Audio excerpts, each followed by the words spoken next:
I ain't going nowhere. All right, guys, welcome to the second Jubilee channel episode of the channel. If you missed the last one, basically what this type of episode is about, it's we're not having any directed conversation. It's going to be a free-flowing conversation from everyone on the panel. Um, we're just going to talk about whatever topic kind of comes to mind, and then we will, at the end of, like, closer to the end of the chat, we'll look into YouTube chat and answer some questions there if anyone has it or any comments. So we'll go over that. Yeah, and we'll go over we got a couple little things to share you today, but again, the conversation is not going to be one set in stone. It's going to be a free flowing conversation. But that being said, we'll go ahead and say her lives. Hey everybody, thanks for being here. I'll throw it out to my brother Anthony to get us started. How you doing tonight, brother? Hey, Shabbat Shalom, everybody. Happy to be here. Uh, Want to tell everybody that's in house with us hello, and hope everybody had a great day. And over on the Take on the World chat, I see Pepper Moon and Take on the World TV has joined us. Maybe more will join us later over there. But Shabbat Shalom to everybody. Yeah, absolutely. And thank you for the people that are here now. Thank you for the people that come and watch later. Definitely leave a comment. We're going to read some comments today of previous videos. So excited about that. And that helps the community grow, gets more people to get join on the Discord and share their puzzle pieces with us, because that's what we're about here, is sharing our puzzle pieces. So yeah, definitely good to be with you again, brother, as always. We'll throw it off to Daryl. How you doing tonight, Daryl? Doing all right. Yeah, I'm hanging in there. Anyhow, Shabbat Shalom, y'all. Glad to see y'all here, and hope things are going good.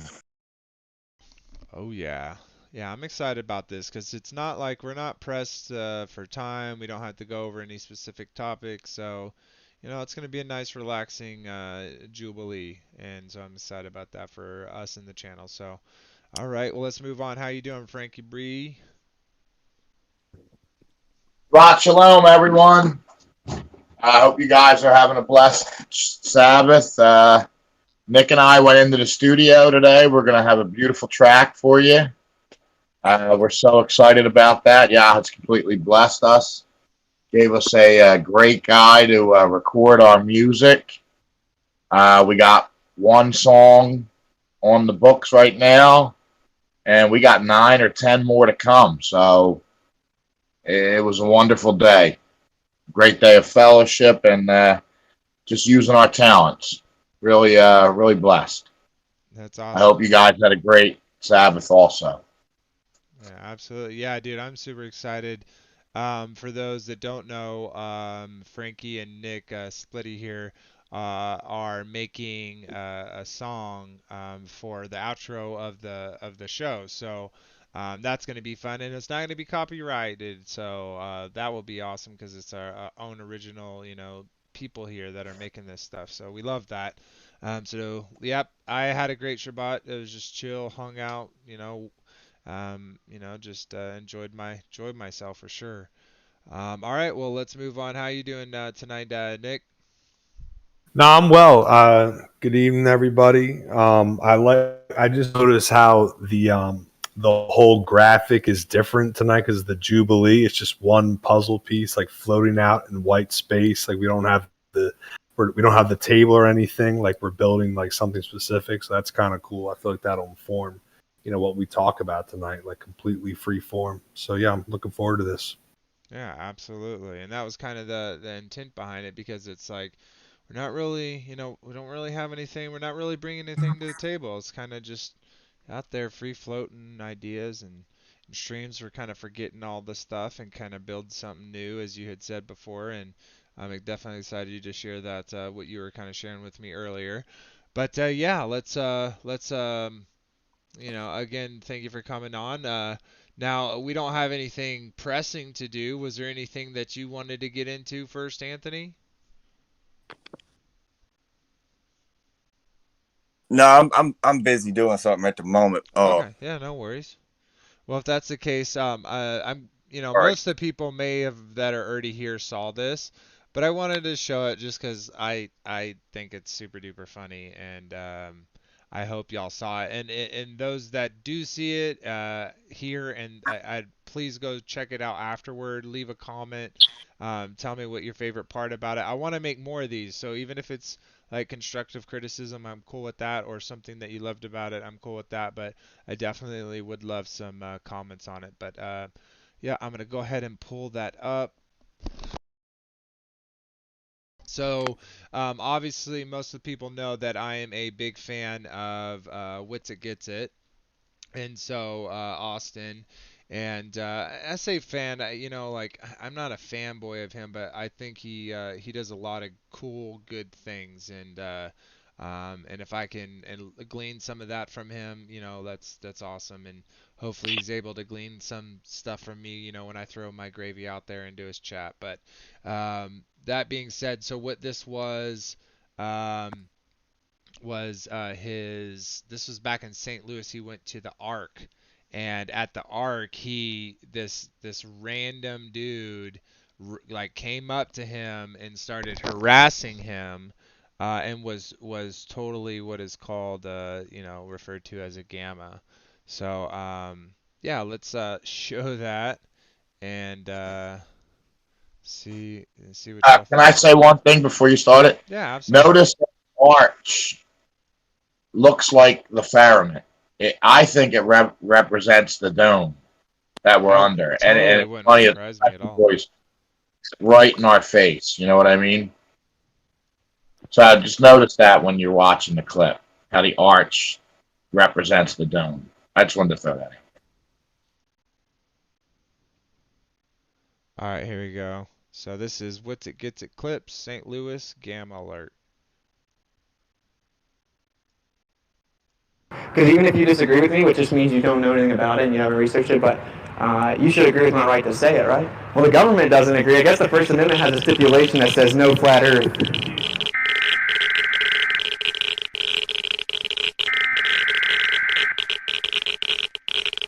You're a f***ing idiot. Okay, you wanna debate me? No, there's no real value. Do you know what the second law of thermodynamics is? I do. Define it. The second law of fucking thermodynamics has to do with Twitch and YouTube keeping you on their platform. Or gamma metal. You're totally what's wrong. Do you know what a gamma is? I know that's what. What's the radius of the Earth? Do you know? Do you? Yeah, 3,959 miles. What's the circumference? You don't know. What's the curvature rate? You don't know. How fast the Earth spins? You don't know. How fast it goes around the sun? I'm just gonna. So you're just ignorant. You know what a gamma is? Hey, actually, I don't have anything to do, so I'm just gonna be here. Perfect. I'm just gonna make you look dumb then. I'm gonna make you look dumb. What is this on Twitch? It's on YouTube. YouTube? Yeah, you look dumb. Wow, you can't even get on Twitch, dude. Yeah, I can get on Twitch. They probably ban you. No, would you support platforms banning people? I support platforms banning people like you. You don't even know what the second law is. You don't even know anything. The second law of fucking thermodynamics.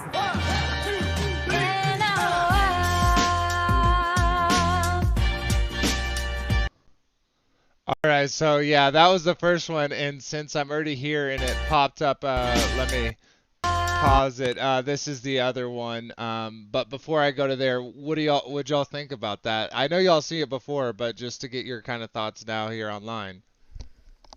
I thought it was hilarious the way you did it. Both of them.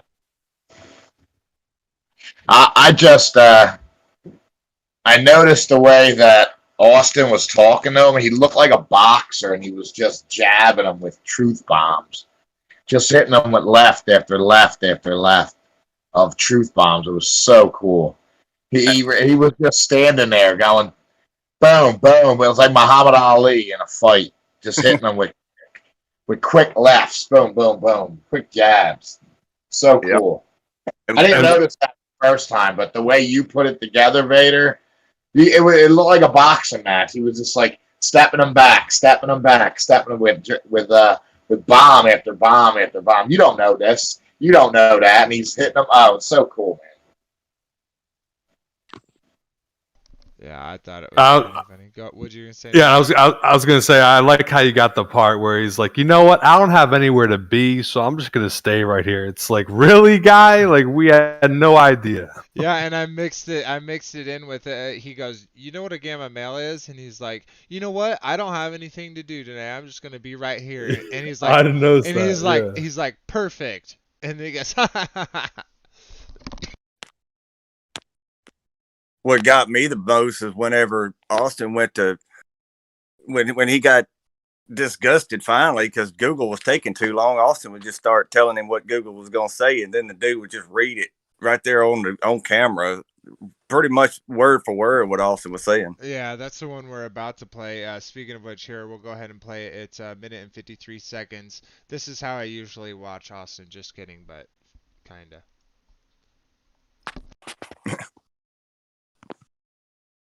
If the Earth was actually flat, then why do boats disappear behind the curvature, huh? Well, did you know that actually when you see a boat disappear, you can pull binoculars out and you can see the boat again? And then they'll disappear again and you can pull a camera out like a Nikon P900 and you can zoom in and you'll see the boat again. So did my P900 go X-ray vision to the curvature of the Earth? No. See what happens is when something gets too far away from you, you can't see it anymore because it reaches its perspective limit. Once you increase how far something can see, you can see it again. So people are told, even in school to this day, that boats disappear behind the curvature, but actually boats disappear and then you pull out a camera or a binocular and you can look at the boat again. So what that proves is the boat didn't disappear because it went behind a hump of Earth curvature on a ball. It's because it went so far away you can't see anymore. You have to increase your zoom. And you can increase your zoom with binoculars, a telescope, and then a camera. You can keep bringing the boat back over and over and over and over. Light refraction. Light refraction. Okay. Okay. So if I'm 2,000 feet above sea level and I see mountains 273 miles away and they should be hidden by 3 miles of Earth curvature, how does that work? Do you think you have to believe in science? If I open up a gas pressure container, what happens? I'm glad you. We shot a laser from 6 feet elevation, 31 miles. Based on the globe Earth math, there should be hundreds of feet of curvature blocking it, yet we could see the laser 31 miles. How does that work?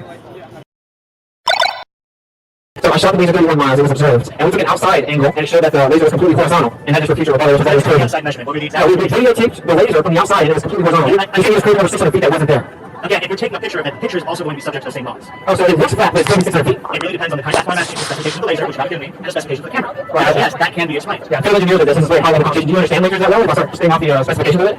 Well enough to be able to look up with you right now. Okay, so what's the most coherent pulse source laser that you can get? How's it measured? Let's find out. Game! Yeah, literally in that one, those that saw, that's the Santa Monica Pier clip. He literally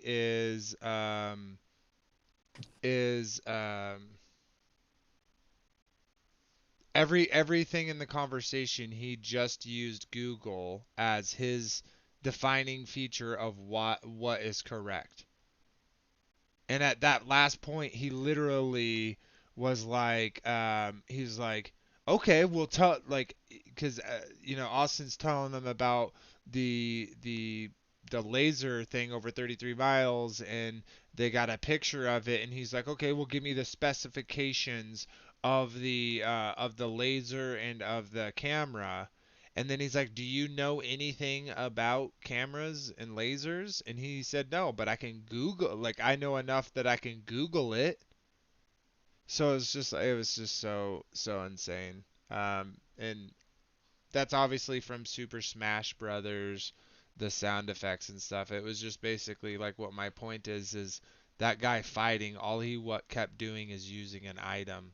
He just kept picking up an item and like, oh, I'll use the item instead of anything that was from himself. Right. Well, I just asked the chat how we were sounding on YouTube. Everybody says it sounded a lot better. Sweet. Want to thank that flat fellow for boosting our channel the way he did, so we could get a little better sound. Much appreciation to you, Tommy. Yeah, thanks, Tommy. I really appreciate that, brother, as we all do. Yeah, looking forward to having him back on the show sometime. I think he's a little busy at the moment. So, if anyone has an idea of like an Wits It Gets It stream that they saw, and like a part that particularly stood out to them, and they would think it would be funny or a good, a good clip, send that to enclosed cosmology fellowship at gmail.com, or you, obviously better yet, put it as a comment under this video or under the video of these clips. I'd like to get it more views so more people get out and get not only see our clips and lead to us, but also lead to Austin and see his stream and support his tour. So I know it's coming down to a close, but he's still got a ways to go. So I definitely want to show them support too, and so yeah, and then yeah, despite other than that was kind of what I wanted to share.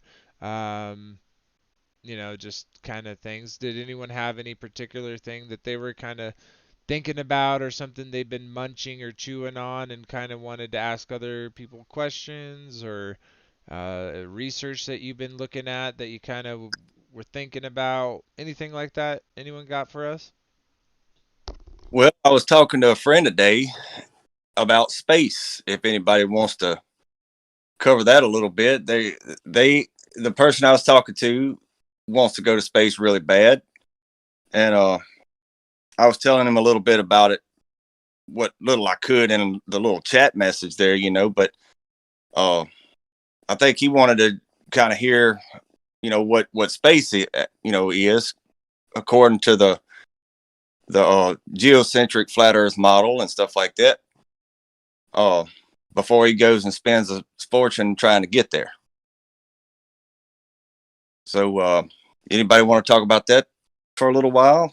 Like, I think space uh, may be the final frontier, but it's made in a Hollywood basement. right.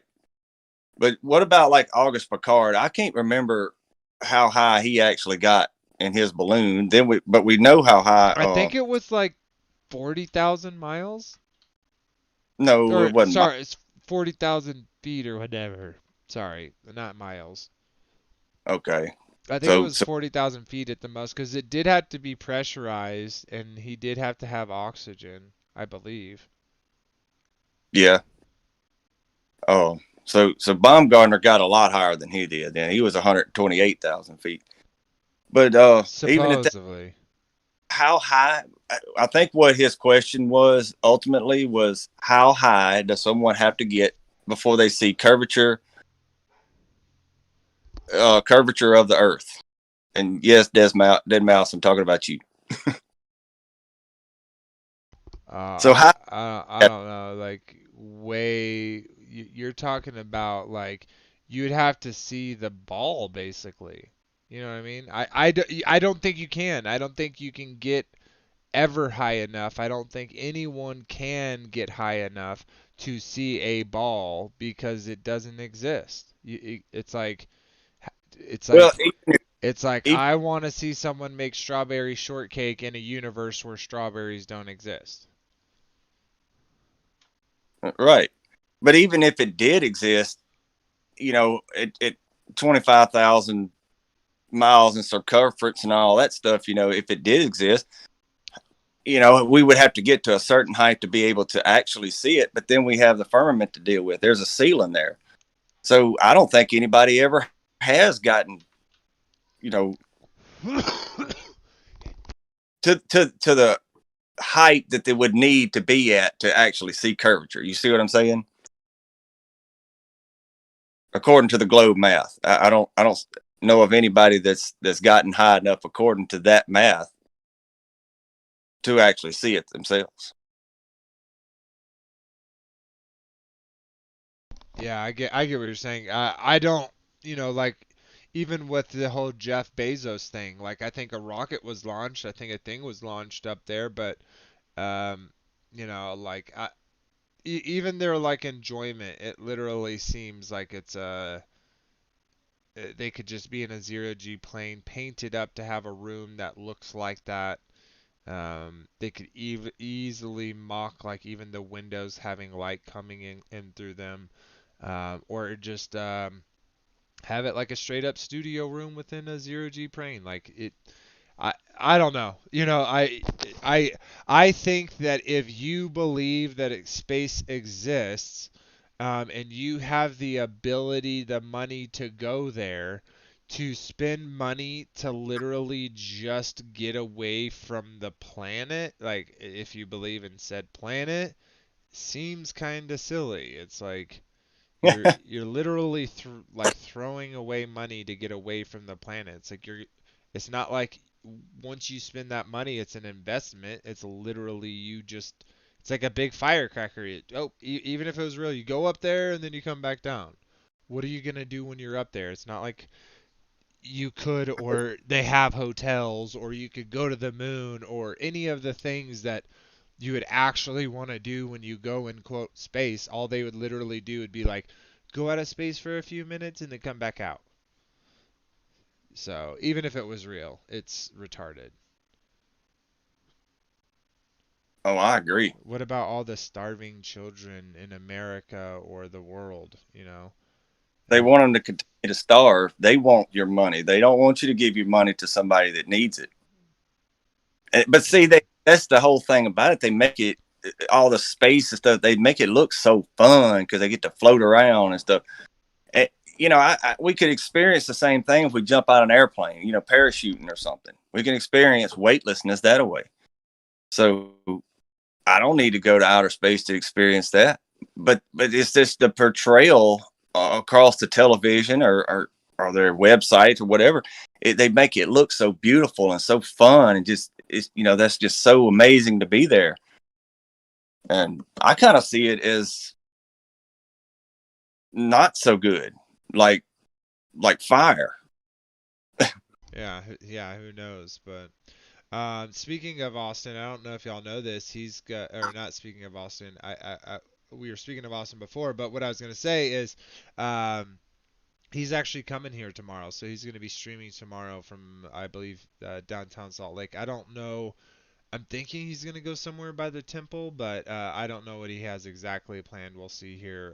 I think he's gonna let us know tomorrow what's up. But anyways, I'm super excited about that. So I'll be there with him pretty much all day, depending on what he's looking like time wise.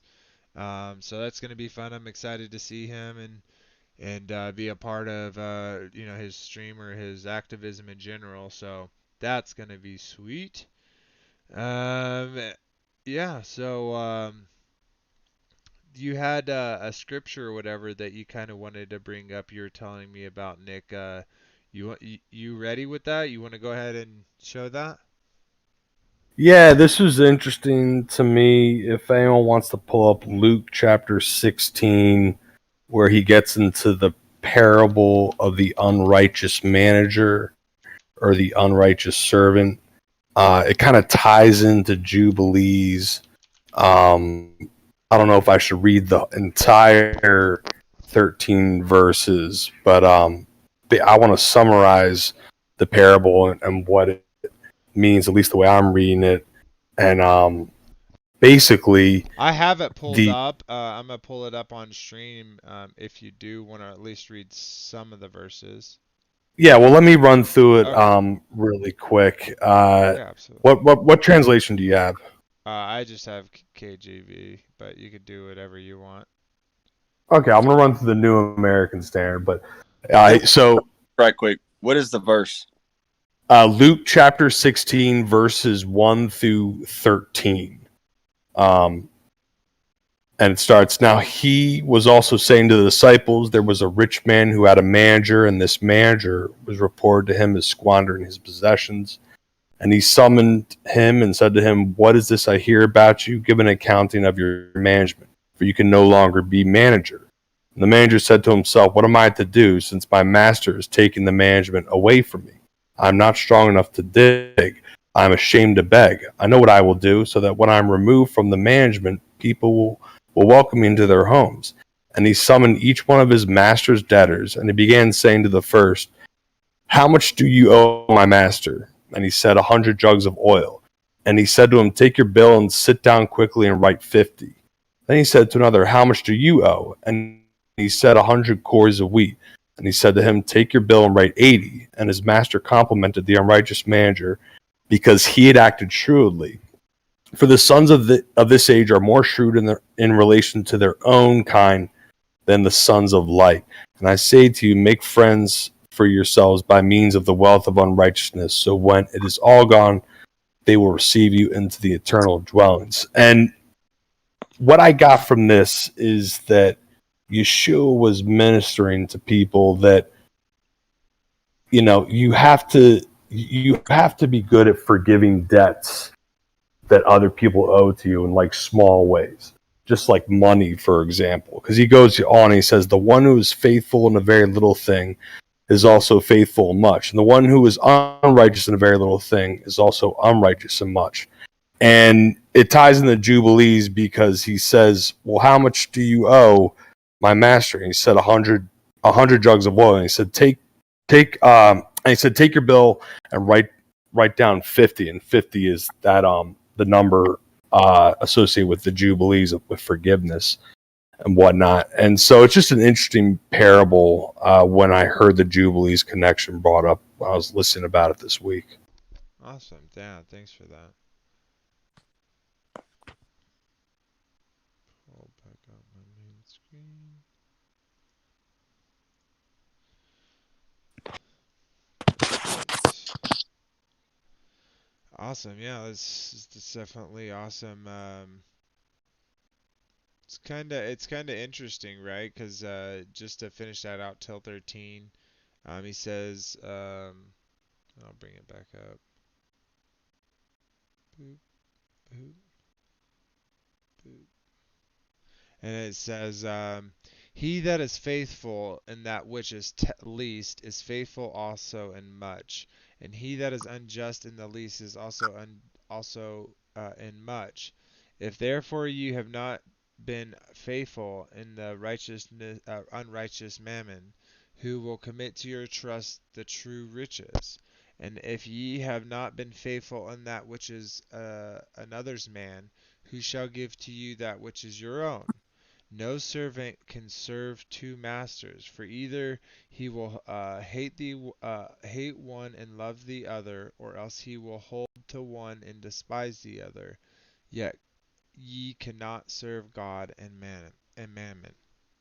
So I think it's really beautiful, like finishing off, like like we really do, our actions really do come to kind of serving one of two masters, and it's always kind of said, like, my father is, Abraham, or my father is, is Yodehave, and Yeshua says you are of the father of the devil, and it has that, in Matthew's where it says, those who go and sow seeds, sow tear into the wheat fields of others, just so that they have a hard time, just so it makes, it causes them an issue, or something to come up that, normally wouldn't have come up.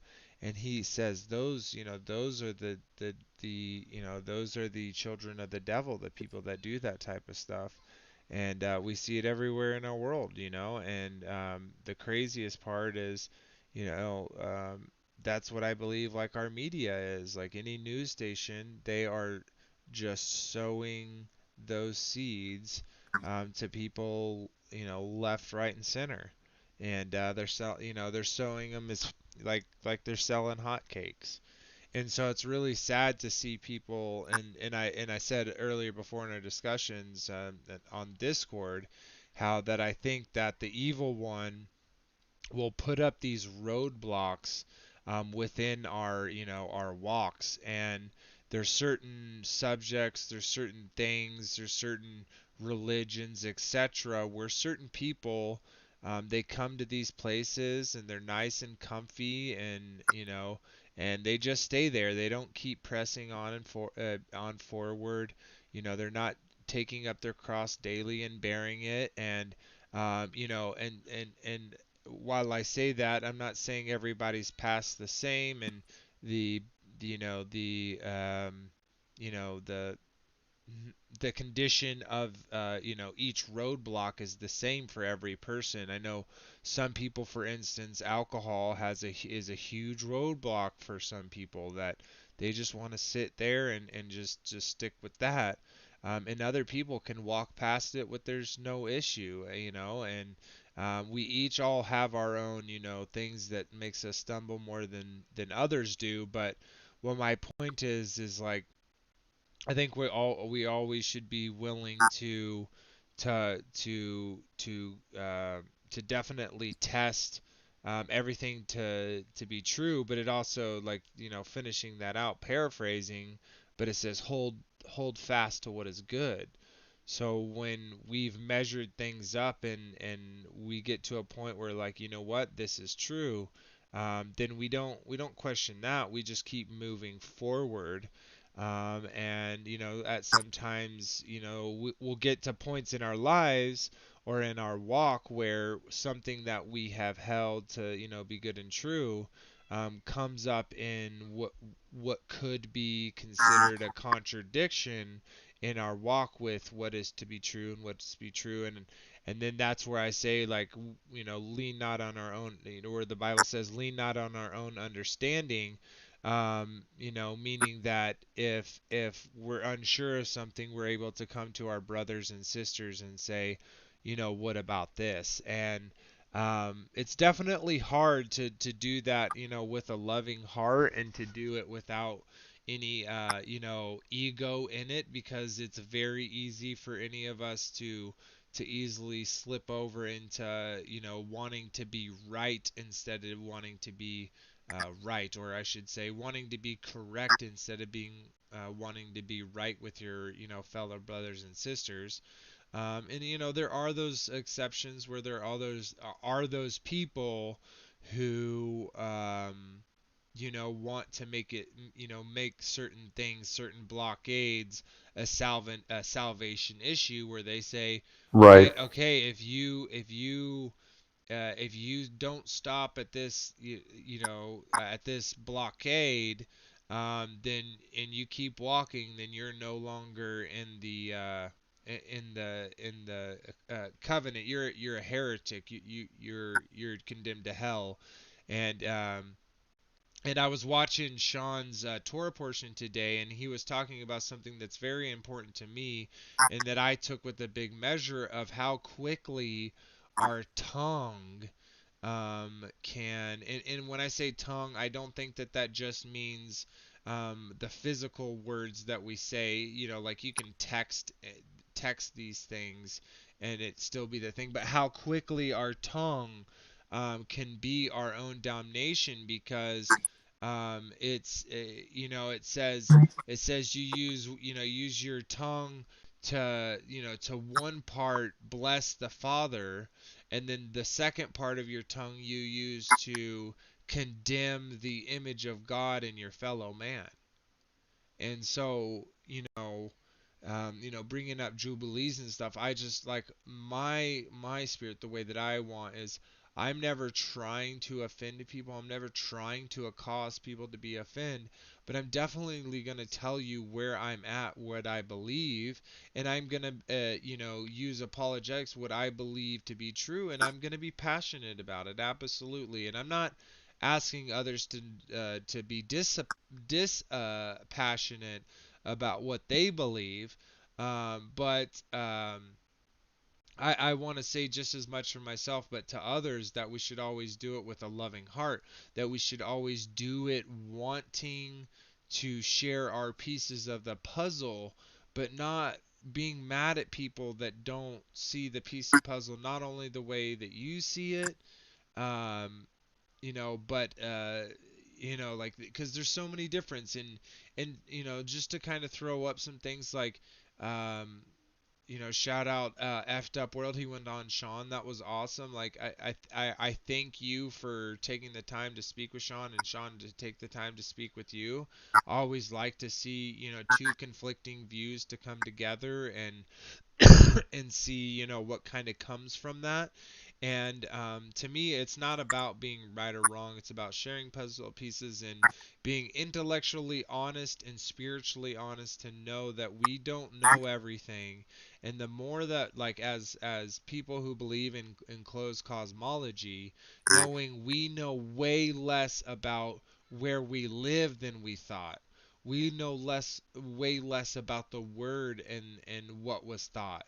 Now, yeah, we can learn, but to a degree, we have to accept that there's stuff that's been hidden or lost, to a degree which was obviously would be allowed by the Father, but nonetheless a degree to which has happened. And I am hopeful for the day where it will be like the Jubilees of Jubilees, when all is said and done, and in my belief, the 1,000-year reign begins when the Eden, the promised city, the New Jerusalem sits down in the promised location, and we get to Believe minister right, to the right. world and be in tabernacle with the Father, to share a household with Him.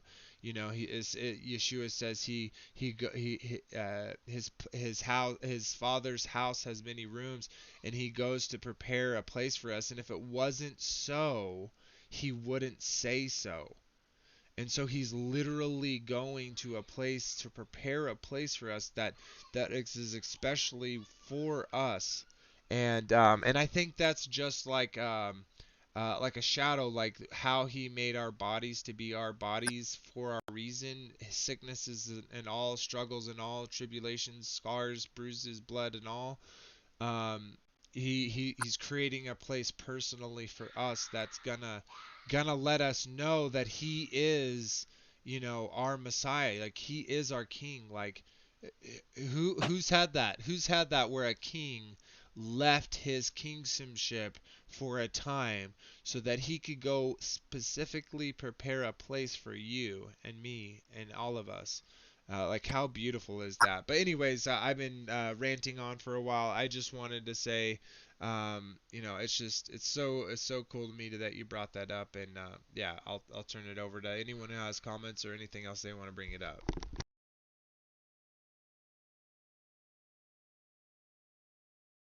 Well, I wanted to ask a question earlier when you and Nick were discussing what y'all was discussing. I was wanting to ask, what do we do with Jubilees chapter 3, uh 14 through 17, if the covenant was the same?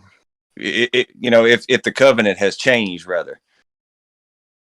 Because it says that Adam and Eve were being taught the Torah in the garden for 7 years.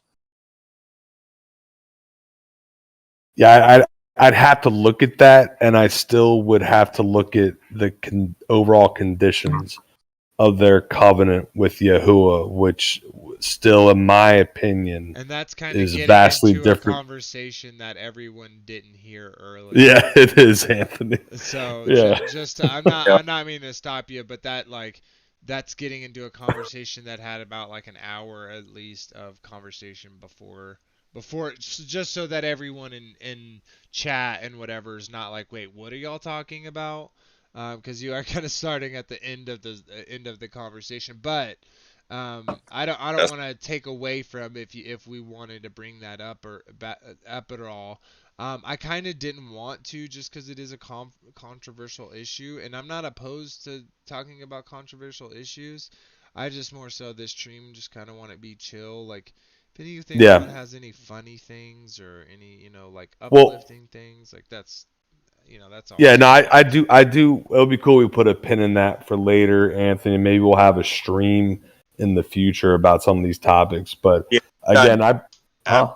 sorry, I shouldn't have brought that up. You're right. Both of y'all are right. No. I'm glad you did, because I remember Jubilees 14 to 17. I have not read or tested Jubilees. But no, again, I just like the whole idea of Jubilee. I really believe when you read the scripture that Yahuwah is really telling us like how He's forgiven our sins as far as the east is from the west.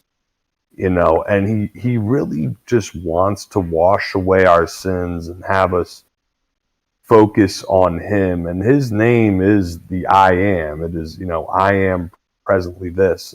And if we rest and abide in that and know that, his name isn't like, I was this and I'm still that. Like, I feel like his name very much keys us into like who we are in him and how we are to be renewed, every day, have our minds renewed, that who we are in his son and whatnot. And yeah, I mean, Jubilees is a big key, like central thing to who the character and the personality of Yahuwah himself. I got a funny little story. So the studio went to with my friend Andy, he has two dogs, and Nick was chasing them around the pool. He was just running circles around the pool, and the dogs were chasing after him. The one dog wouldn't stop barking at him every time he sat down. It was kind of cute. And the one dog's a pit bull, and the other one looks like a kind of like a sphinx, like an Egyptian kind of dog. I don't know what kind of dog it is, but it was so funny to see Nick, 6'4", running circles around this giant pool with these two dogs chasing him. Hmm. And I'm walking my dogs at this point. I thought that was funny. It's been said that that's what Yahuwah was going to do. Something along those lines was to run the giants out of the Israelites' land. He was going to use hornets. He's going to chase out the giants. 300-foot tall giants with hornets. And he could have just used dogs. Yeah, because them dogs were chasing Nick around the pool, and he's about 6'4". That was kind of funny.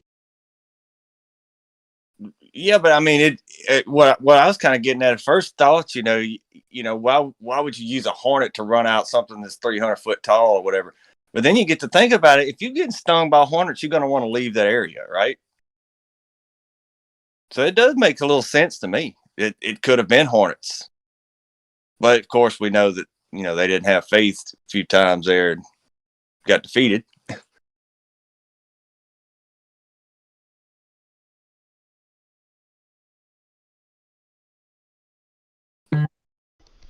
So were you finished with your story, Frankie? Yeah, I just thought that was a funny little story. I just thought I'd break up the monotony a little bit. Yeah, not it was getting a little deep. Totally appreciate that. Kind of just to talk about coming streams that we have. So next week will specifically be about after the flood. Like we're right off the boat. Let's get into the next era of post flood and what life was like. And obviously we're gonna go more deep to the scriptures and read a lot more and see what was going on with Noah and his family and the aftermath of all that. So I'm pretty excited about that. This will be kind of the concluding clip of like the middle, the middle or the second, segment of the of this journey so far. So there'll be many segments, but yeah, I'm pretty excited about that.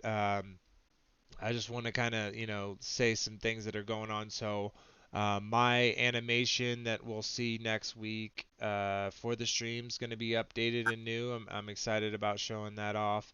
That Flat Fellow, he is working on a song that's made specifically for our channel. That's at That Flat Fellow. Just to kind of, while I'm mentioning that, bring this up really quick. If y'all haven't already, please go, to That Flat Fellow. He not only supports our channels, but he supports tons of people. He has this awesome streams where he will go and do rent a booth at like a flea market and pass out information and ask people if they want to get questions for money. So I definitely would suggest checking these out. I like putting them on the background, like when I'm doing things around the house that I don't necessarily need to interact and chat with.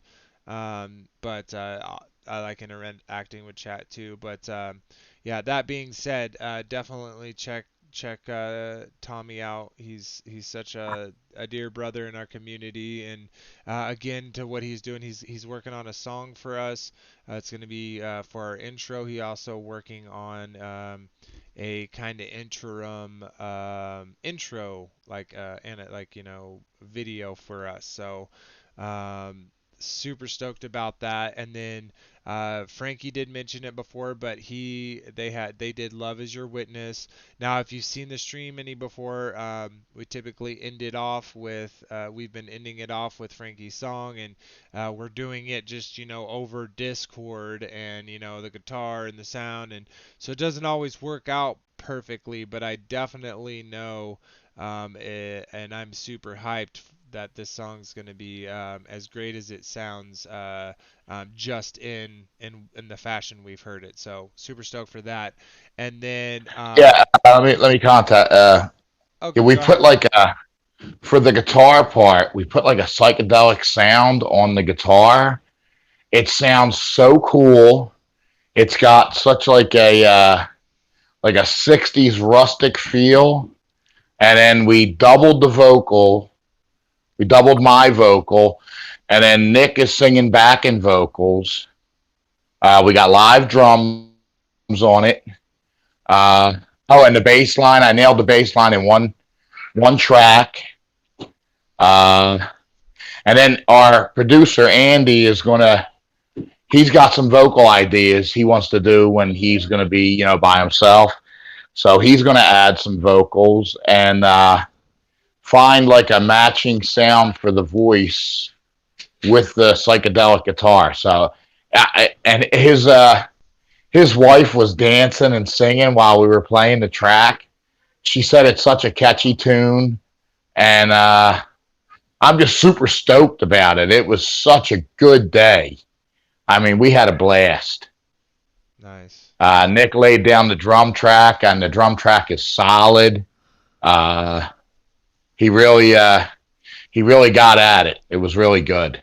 Yeah, dude, Really a solid day, man. I'm super stoked, and I'm glad that you had like blessings on that day, like you felt it, because I know that means we're gonna hear it in the music. So super excited Oh, for that. And definitely. then kind of some cool things. So we don't know when and for what, but I believe Sean from Kingdom of Contest has agreed to come on with some point. And then Bob from Glowbusters also agreed to come back. It was actually awesome. We were in Witsit's, I think, LA stream, and we were just chatting, and then I think uh, you could tell the story more in detail, but you saw Bob in the chat, and you're like, hey, you want to come on with us sometime? He was like, yeah, and then he gave us all his information. So yeah, super stoked about that. Those people coming on as well. That will definitely help grow the community. So yeah, super stoked for that as well. So as far as things incoming, it's going to be that we're going to get do a lot more streams. Post the Oh, fun, and West Jones, West Blaze. West Blaze Uh, did too as well.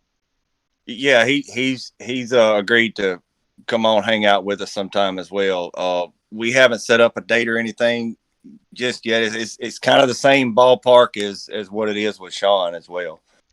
But Exactly. Yeah. So awesome. And then last thing I wanted to mention was um, the possibility of having like a ladies stream. So the ladies stream would be a way for the girls to get together and talk about some of the things that women could and would talk about, um, considering all this stuff, considering if you observe the Torah's instructions, and what kind of things you can do from recipes, or whatever the ladies want to talk about, and kind of you know get together and kind of have like that girls' night. I think that would be super fun. And I know there's quite a few, ladies that are not necessarily that are not only necessarily in the chat, like in the YouTube, but also the girls that are in the Discord usually. So and from other communities, we've talked to unwildly popular Morgan. She said she would love to join for at least one, and maybe it is just one stream, maybe it's a once in a while stream. I don't know, but we definitely would love to do something like that, and let the girls talk shop when it comes to being the ladies. So but yeah, so that's kind Really, of all. Go I mean, ahead. who goes? What's fun to do going out anymore? I don't know about living in a city or nothing like that, but I know when I did live in the city, I got sick of going out here and out there and everywhere. And this community, I think is really gave me an outing. A place to hang out and to fellowship with everybody. And yeah, that's kind of what my idea was for the ladies group, so they could get out and hang out with each other and stuff, and do kind of the same thing. I'm not saying that we couldn't all be on at the same time or something like that, just to kind of give them a show to or a place to hang out, just them or whatever. And like you said, talk about recipes and stuff.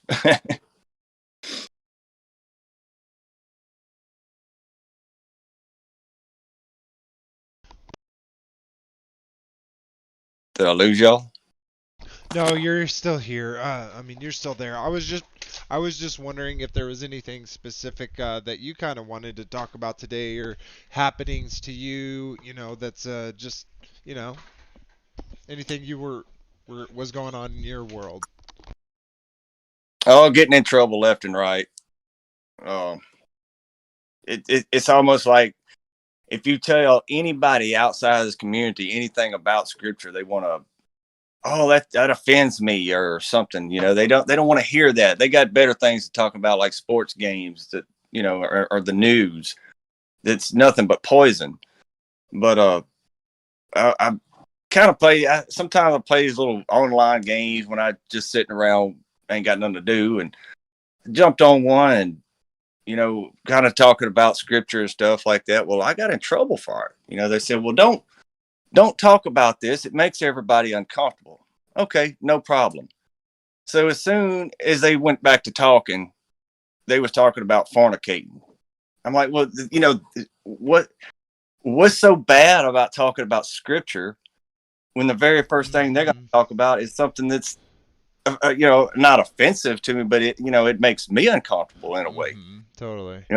I don't want to hear somebody's story about cheating on their husband or something and not be able to say anything about it. Yeah, no, I totally feel you. There's so many contradictions. Like they believe in evolution, but they want to conserve the animals. It's like, why? Why is that such a bad deal? There's so much hypocrisy, I feel like, in this world, and it's pretty annoying, but I learned to just not necessarily ignore it, but just understand that it's gonna be there.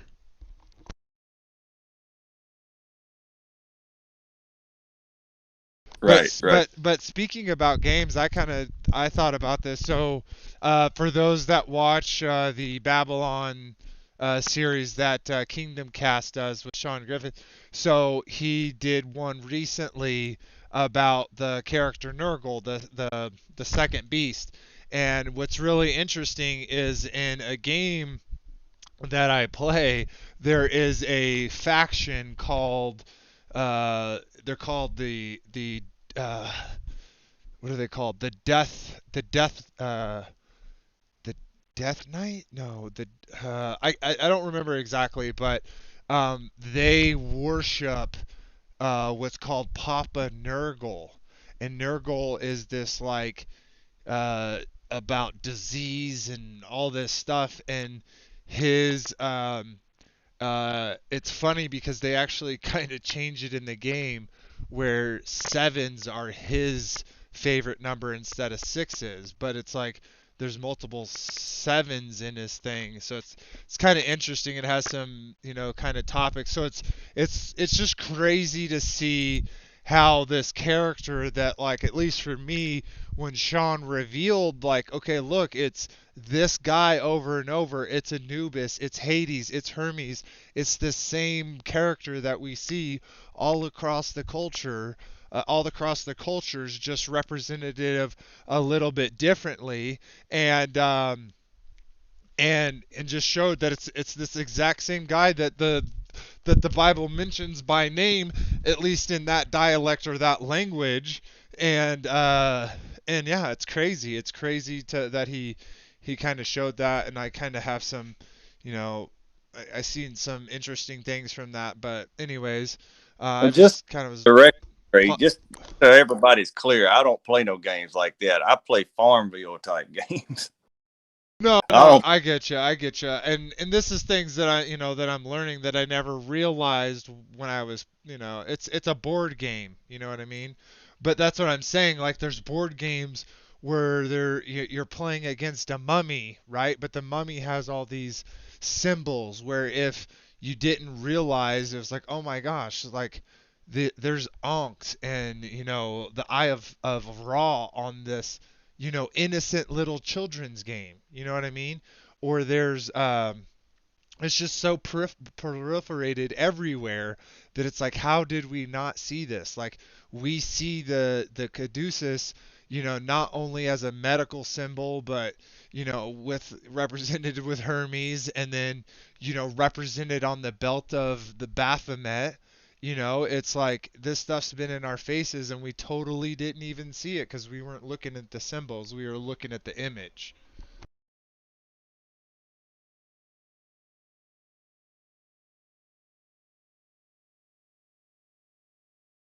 All right, well, y'all aren't very active tonight. If y'all don't really have Well, much to talk about, we can. you kind of lost me, Matt. Sorry, you don't know what I'm talking about with the caduceus and the No, no, I know what you're talking about. Just from what Sean was saying about it, I don't know nothing about the game part of it. Oh no, I'm just that was like 1/10 of what I was talking about, but I'm talking about how it's literally everywhere. The Yeah, symbology of the caduceus, like, you've been literally, anytime you yeah. go into a building, you have been going into a building marked by the second beast symbol. Yeah, and it's everywhere you look, and it's in your movies, it's in your news, it's in It drives your. by you in the ambulances. It's like but we didn't realize how deep it went. It's so crazy to me. Well, they definitely want to catch us with a young mind. That's why they target children, and in my opinion, it's blatant child abuse. The public school system, the private school system, what any of that, it's child abuse. Yeah, and that gets into pretty deep conversations. So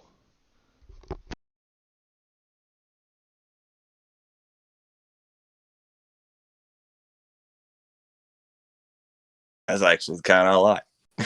yeah. So, anyways, yeah. Anyone else have any, like, anything? Like, it doesn't have to be, necessarily biblical, or just like, did anyone hear about this? Like, one other thing that I want to mention is I keep getting this same news story over and over on my feed, just like when Google pops it up when I go to Google Mail and stuff. I took a screenshot of it. I don't have it to share on screen, but I'll just explain to you what it is that I'm looking at. And it's literally, let me pull it up. Right here it says, one of the largest comets ever seen is headed our way. National Geographic. I keep seeing this thing about this asteroid. Is anyone else having that pop up on their news feed? They keep seeing an asteroid's coming. I think No, how are they going to pull that off? So see, this is one of the reasons why not to get into it, but I don't believe in preterism. is because um, is literally because I don't think sorry, I'm stuttering here.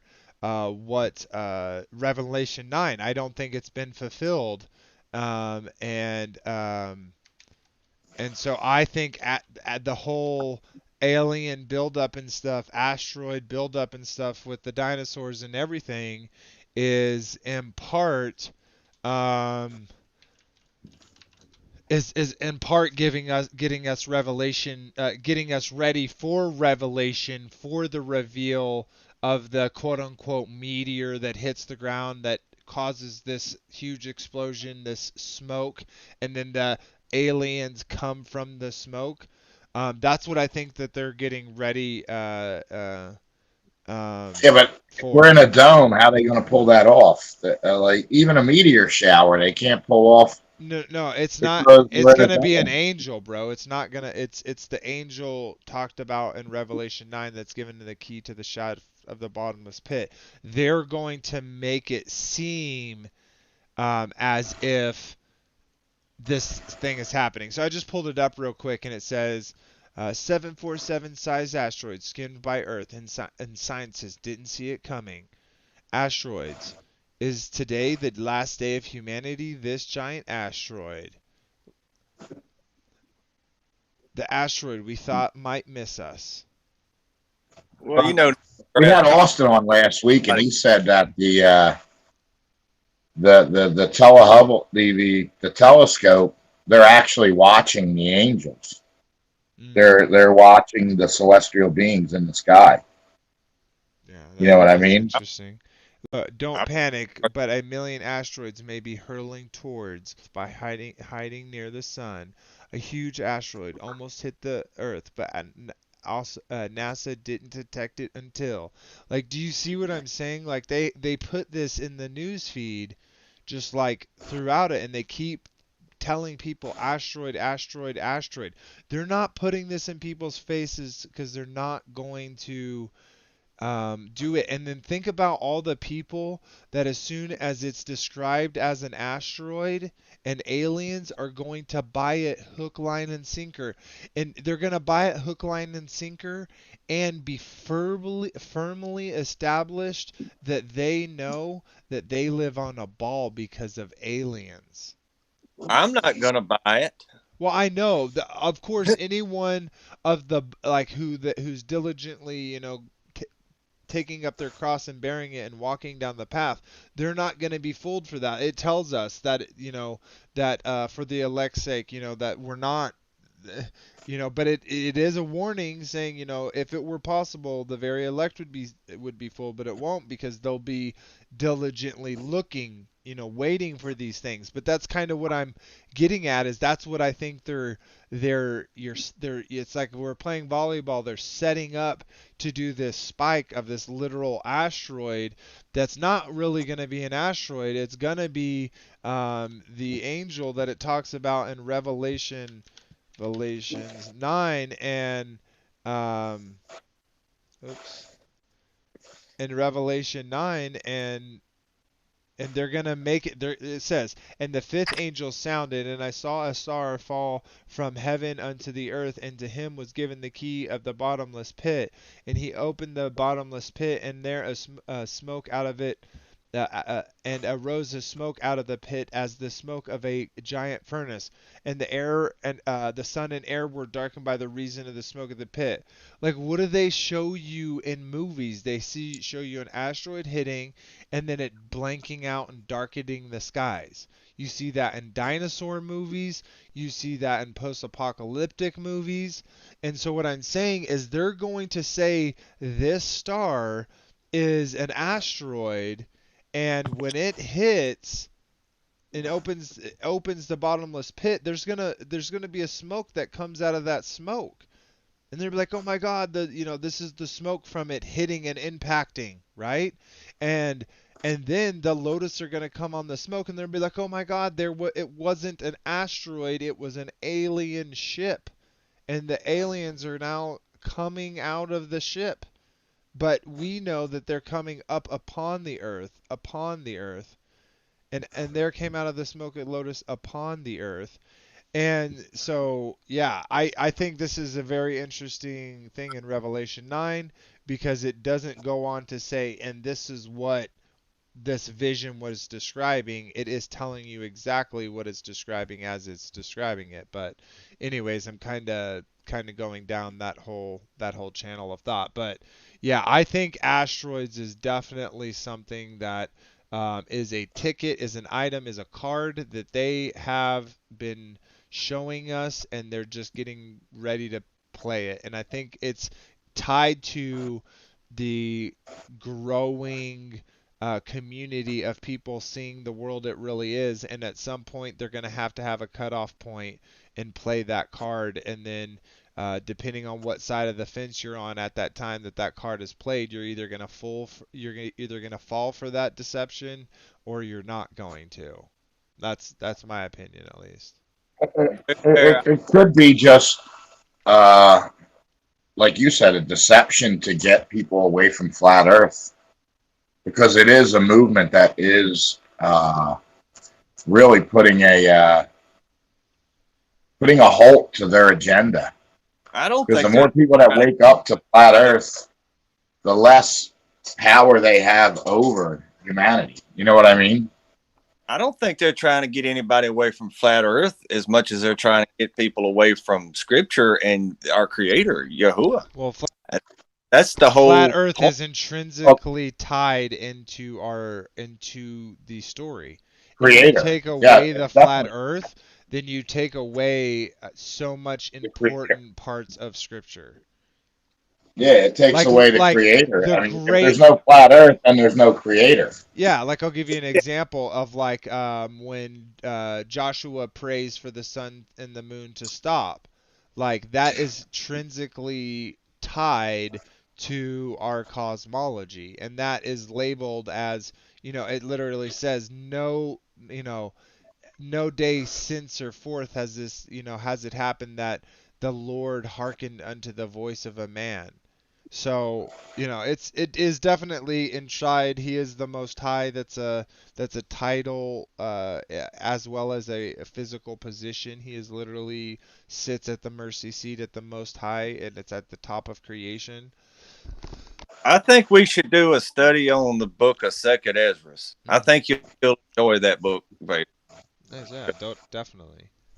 Yeah, because it talks a lot more about what it goes into, like deeper detail about Revelation.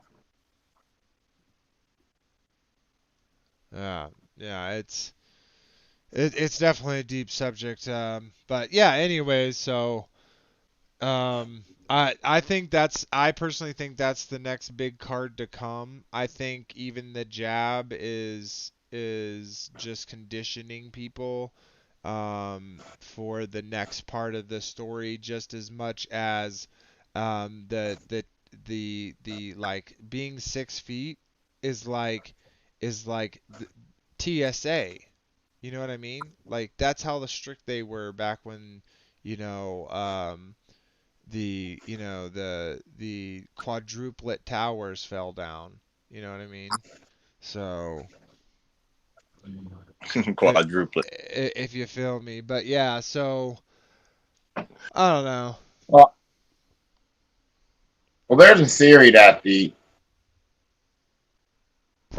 whole how can I say this?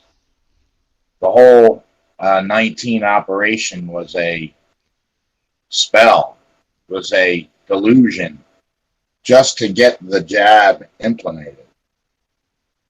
And now that they have the jab, they're actually spreading the poison. Well, and that obviously, it just look at the ingredients label. Why would you ever want to consume that? Well, it's like a placebo. If you feel that worse than a placebo, because if they tell you they're giving you morphine to do an operation and they give you salt water, your body's going to react to that, and you're going to feel the effects of the morphine when actually they gave you a placebo, and they can still do an operation. It's been proven study in World War II that they did operations on people because they ran out of morphine, and they gave them saltwater solution, and it calmed down the soldiers enough to where they could operate them, and they felt minimal pain because they thought they were under the influence of the morphine. You know what I mean? Mm-hmm. So the whole operation of 19 was a placebo effect, and people were getting sick, and because their mind was telling them, oh, there's a crazy sickness going around, and people with underlying conditions, their conditions actually got worse because of their fear. It's just a theory, and I'm not, saying that it's true. I'm just saying it's one theory, and now the jab is actually spreading the sickness. You know what I mean? Mm-hmm. Yeah, It's a totally. control, and I the almost art, I almost would say that I have direct a great spell has been cast over this realm. You know I'm what I mean? almost say I have direct experience of that. Because a person in my family that I have, you know,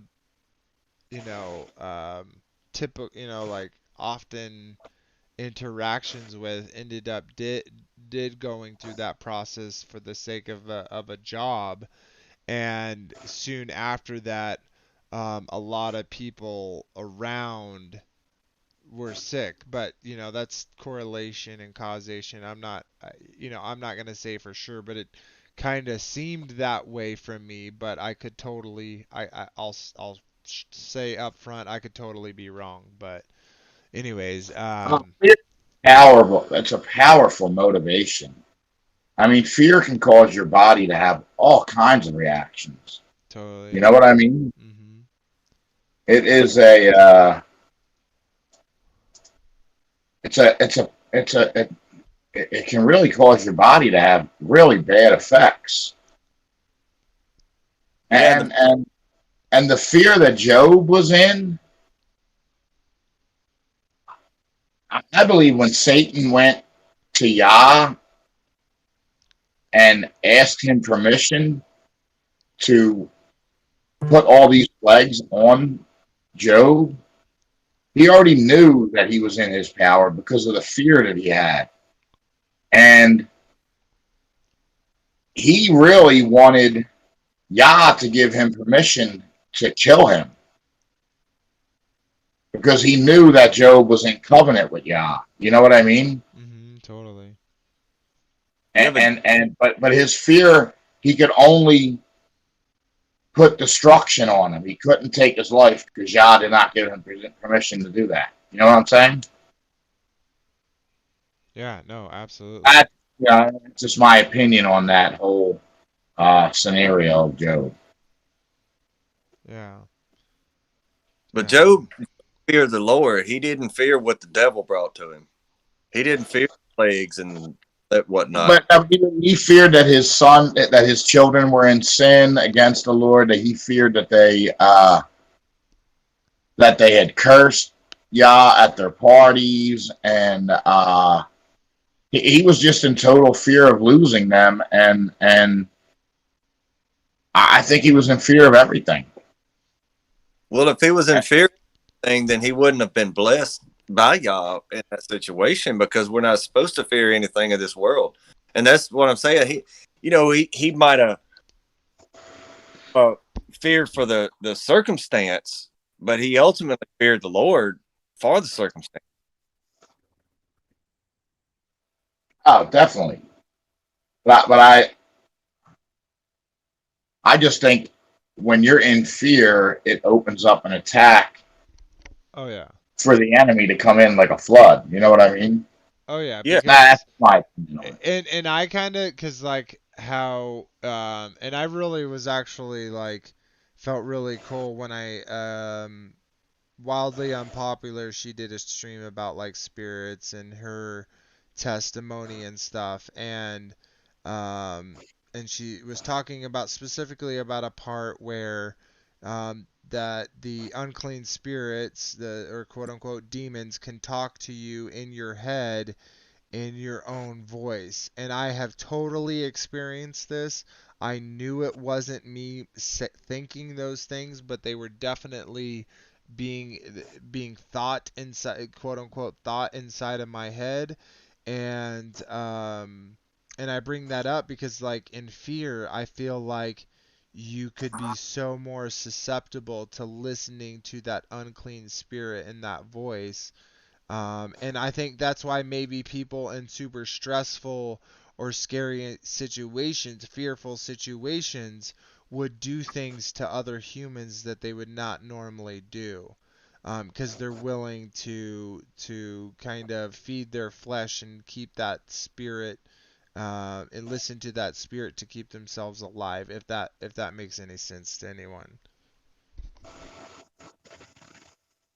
Yeah, I think there's like different kinds of fears, like a reverent fear. Like, I mean, like a lot of times in scriptures when the angels came, the first thing they would say would be like, fear not, because they want to give a message and they don't want it being received with fear of like, well, my gosh, what is this, but like the worldly ways, they're like trying to interject fear, worldly fear, and all kinds of, spiritual fears and different kinds of fears. It's not a reverent fear like we're supposed to have for the Father. But look at all the people walking around. I mean, there's people still not going to church because of fear, because they're afraid to be around a large community of people.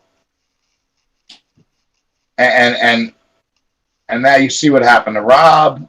I mean,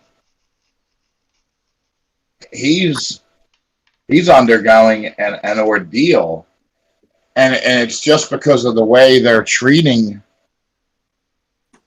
his pneumonia. You know what I mean? Yeah. They're not treating it properly, and that's why I feel that he's under attack. You know what I mean? Oh, absolutely.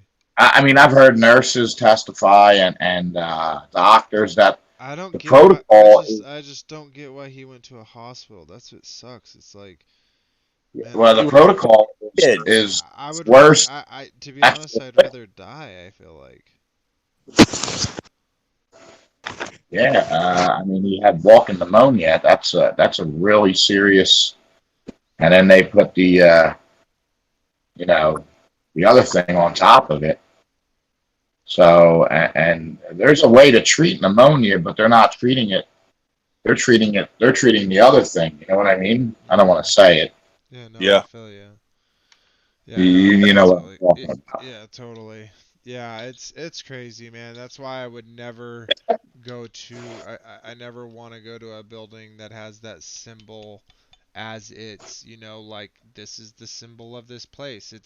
It's almost like a modern day Yeah, it's almost exactly. like a modern day temple. You know what I mean? It has all the Yeah, markings, it has knives, they have all these different rooms for all these different rituals.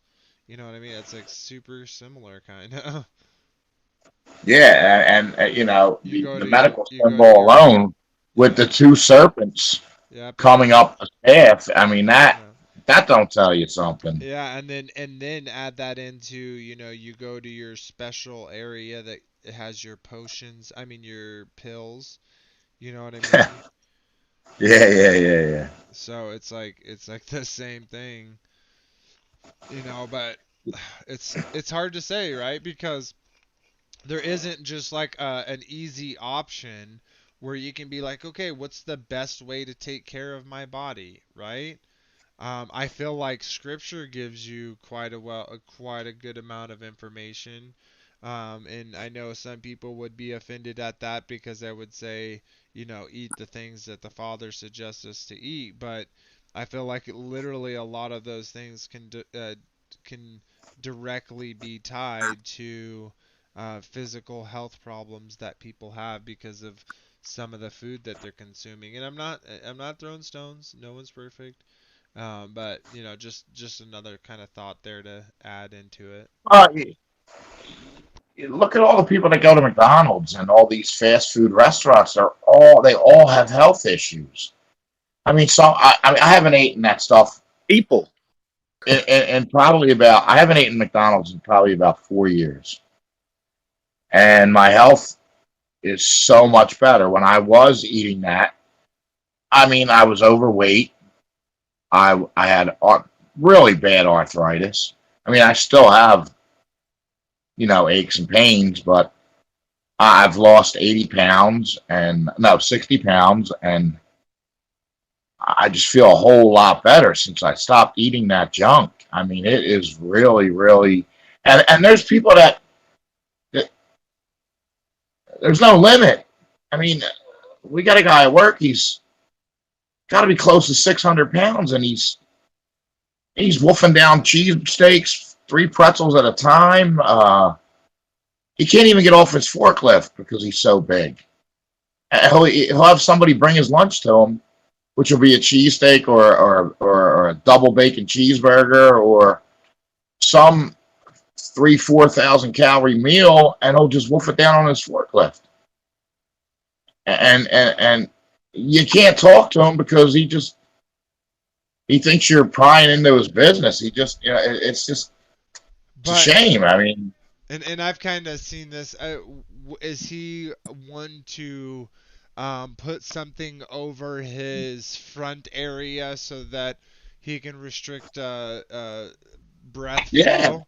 So it's insane. He's got a whole head covered. And yeah, it's like, why you got the full head covering, and so because you're scared of that, but yet you're living a lifestyle that is more likely going to kill you than this other thing. Exactly. Statistically. And that's what I was kind of talking about earlier, where they're literally full of hypocrisies. Have you ever watched the show My 600-Pound Life? I mean, yeah, and I get it. All that saturated fat just flows to the bottom of their body. Mm-hmm. You know what I mean? I mean, if you see them from shoulder up, you would think they were a normal person, but then you look at their body, it just all flows to their legs, their butt, their stomach area. I mean, when I was that big, I had heartburn so bad, I don't even know, and I don't know how these people deal with it, being that big. You know what I mean? Yeah. I mean, I couldn't sleep at night. I'd wake up in the middle of the night with reflux so bad. I literally had a bottle of Rolaids by my bed at all times. If I didn't, I would have to go out and get them the next day. I mean, sometimes I couldn't even make it through the night. It was so bad. You know what I mean? And I was only 280. Well, we all struggle with our inner demons, I guess, as you could say. You know, we all have struggles in life that, even though we might realize that we're doing it wrong, it's really hard. We have to really focus on not doing it at all. Well, it comes from not having a relationship with our Creator, with Yah and Yeshua. You know, I mean, you have so many past traumas, and I was in a really bad marriage, and I used food to comfort me because I would sit outside of my house at 3:00 in the morning, wolf down a double bacon cheeseburger and a large fry and a Big Mac and a large Coke, and not think nothing of it, and then go in and go to bed, or go in and play PlayStation until 5, 6 o'clock in the morning, and then go to bed. You know what I mean? But I was just eating all the trauma my ex-wife was putting me through. So I get it. And I had a relationship with Yah, and I was still doing that. You know what I mean? Right. And, it's like, I kind of went through the same situation. I hate to use the term I turned to alcohol, because for the first year, I didn't drink beer, not even one. But, I didn't get to see my kids and stuff like that, and that bothered me. So I would drink a few beers in the evening. I'd forget about that, and I could go to sleep. But it got to be more than just 2 or 3 beers in the evening. It got to be 12 pack and then 18 pack, and before you know it, I'm having to drink to go to bed, and I had to step away from that. I feel a whole lot better now that I did. Yeah, praise God, praise God. Yeah, But I've lost 60 pounds. I feel so much better. it took a little while for me not to, have that thought in my mind, like, hey, I got to run to town and get a beer. It took me a week or so or whatever, kind of keeping that in my mind, like, don't go to town to get it and I won't drink it, but then after that, it don't matter. I walk right by it. I don't even look at it in the cooler anymore. I can have it in my refrigerator right now and I wouldn't even know it. Yeah, Amen. see, and we were talking earlier about like the struggles and stuff and how some bear like for me, like I drank when I was like 17, 18, 19. But by the time I hit 21, I was done with alcohol. I didn't think it was fun. I was like, yeah, you have a good time, but then you wake up with a headache. It costs a whole much, like it always got me into trouble, or at least, like I was at those parts of my life, I was going from girlfriend to girlfriend to girlfriend, and it was like I become a completely different person on alcohol. I become jealous and egotistical, and so for me it was super easy to be like, nah, I don't care about that. So like every once in a while, like if we go eat some like sushi, I'll have some, in the clean version. I Little really love sake. sashimi. I'll have some sake, which is like some Yeah. rice wine, and then like sometimes on Passovers or feasts, appointed times, I'll have a glass of wine or stuff. But I don't There's really. nothing wrong with moderation. It's just, when it becomes a crutch Yeah, but or for a me, it never was, right? Like the only thing it right, ever was for me was like a rebellious stage to go party and have fun as a teenager, right. which led to nothing good in my life. Now it's just something you do to relax with your wife, or if you're out at a restaurant, Yeah, you like guys are having super a good time. rarely. Like I And probably the am only the time I drink is when I'm with my wife. If we go out on a date night, I'll have a couple drinks. Other yeah. than that, I don't have any need to. You know what I mean? Mhm. Yeah. Even then, dude, like in the last 3 years, I think I could count on less than half of my hand. No, like probably like 3 times within the past 3 years that I've drank, because it's never I been won't. as. I won't tell you because I don't go out with my wife that much. No, I'm just But kidding. no, I'm not trying to say, hey, I'm just saying for me personally, it's never been a stumbling Right, block. right. But like as Anthony said, it was like a big, hurdle that he had to get past to keep moving and progressing in his life. And it's like that's why I am not quick to say, like, even if I feel like you were stuck at a spiritual or physical place, I'm gonna say I think you are stuck at that spiritual place, or physical place, but I'm not going to say like peace. I'll like leave you, meaning I won't pick you up if I think you're stumbling, or I won't mention it. But my point being is it's like I'm also not going to hate you and be like, gosh, you're so stupid for just sitting there, because like I know that there are blockades in my life that I am being passive about being at, while other ones I'm not. So I think of the scripture where it says why are you worried about the speck in your brother's eye when you have a log in your own? You know what I mean? So it's like, and that's kind of like he who without sin casts the first stone. It's like he without a speck in their eye, you know, see clearly. Well, that's what I think. True forgiveness is not holding judgment over somebody, even though they've wronged you. You know what I mean? Hmm. Forgiveness Because for you us. can say you can forgive somebody and then still have judgment against them because they wronged you. It's when you release them from that judgment, like They might not even know they I wrong. That's why it's easy bandwidth. for us. I'm really starting to learn that the more I hold him in judgment, I'm not really forgiving him. I got to let him go. I mean, it's a process because, you know, he kind of traumatized Nick and I with the way he acted and the things he did. But we're in the process of not holding him in judgment any longer, and just, you know, feeling pity for him and just praying for the love of Yeshua to overtake him. You know what I mean? For him to be healed of all his past traumas, which are causing him to have this behavior towards his bandmates. You know what I mean? Mm-hmm. Yeah, Well, it's And Anthony? definitely hard with people in our family, right? Like people that are friends or family. It's like Yeah, it sucks because it's like it divides you, but then again, it's like you're not gonna let a piece, like a family member, like where the father says, anyone who loves their father more than me is not worthy of me. Anyone who loves their mother or brother or sister more than me is not worthy of me. And so it's like you have to really be willing to separate yourself from your family, but at the same part, what's most important, I feel like, is being able to still talk to them.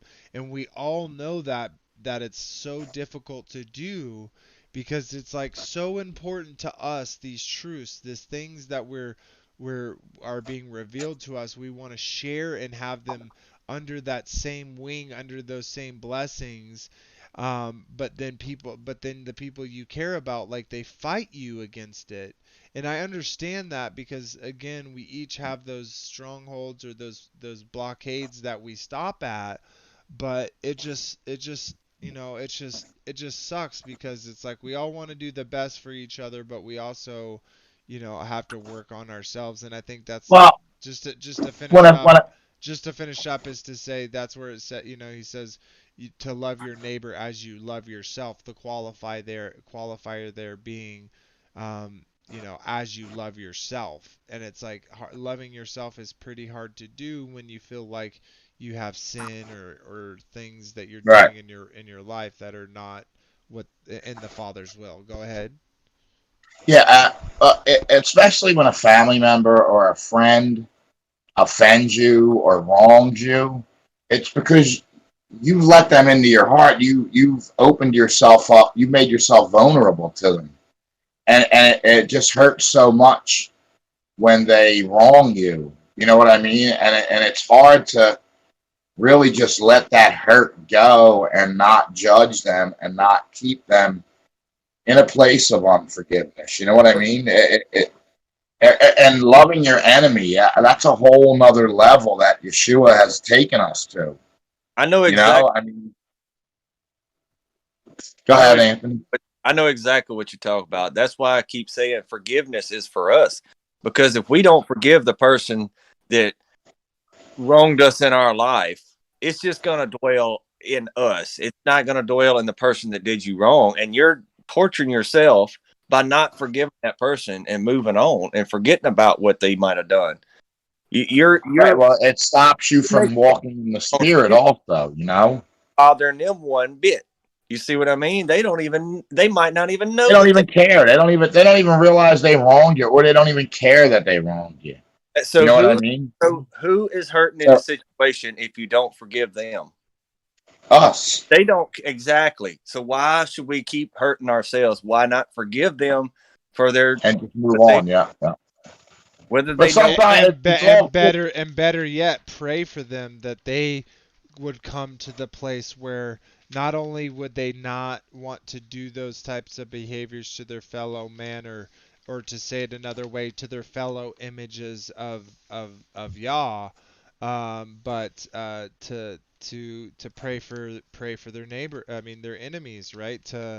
Um, to be able to truly pray and hope that even the most, vile person can or will choose to come to the Son, to the Father through the Son. So it's like, I yeah. What I'm trying to say, the more you care for somebody and they wrong you, it's harder. I mean, you oh can yeah, do it. absolutely. Takes a little bit longer. Like, I'll give you an example. I had a boss at work. He really pissed me off, and I left, and I was just driving home, and I just, I just started praying to the Father. I just said, look, I mean, he wasn't a close friend. He was just a boss. And I said, you said love your enemies, Lord. You said, Father, love your enemies, pray for them that spitefully use you. So I just lift him up to you. I release him, and I asked you, I forgive him, and I ask you to forgive me, and just have your way in this whole situation. He texted me and said, don't worry about leaving. You're not going to get in trouble. As soon as I pulled in my driveway, he texted me and said, Frank, don't worry about leaving. I made a cut. You're not going to get in trouble for it. I was praising. Yeah, I was like, oh, thank you so much. But I mean, if that was a close friend or somebody I trusted and relied on, I don't know if I would have been able to do it as quickly and as easily. I mean, I'm still learning how to forgive my bandmate that I'm really close to. You know what I mean? Yeah, you can kind of sum it up as like this: you never get betrayed by your enemy. You know what I Right. mean? You get betrayed by a friend. Yeah, that's a Yeah. good. And that betrayal hurts, man. It takes Yeah, a it while. hurts. It hurts way more than an enemy just attacking you, because you Yes, know they're your exactly. enemy and you know they're going to attack you, but you Right. You never expect it. expect Yeah. a Yeah. betrayal. Right. But a close friend, somebody you're sharing your music with, somebody you're in fellowship with, you're doing ministry with, and then he acts that way. It's like, wow, man. Well, and in all those things you're doing, right? Like anyone that's in a relationship with you, in any intimate fashion, right? Like you're sharing them your thoughts, your feelings, Right. your Your deep family, side. your like all this stuff that is very important to you, and then when that is betrayed, that's way worse than a person that if they Exactly. saw your children, they would just kill them. You know what I mean? Yeah, and So. then they hold it over you. They throw it in your face. It's just like it was a rough deal. What me and Nick went through with him, and then we're in the process of just releasing him from judgment and just forgiving him. We're gonna actually see him this week coming up. So we just been praying for that we'll be able to fellowship with him and love on him and just show him the love of Yah. You know what I mean? For sure. Best my best advice is walk up to him like nothing ever happened, like he's always been your best friend that you hadn't seen in a long time. I think that's what I'm gonna do. Like I'm gonna go back. I've been visioning. I've been like seeing myself the way I was with him before we even got in a band.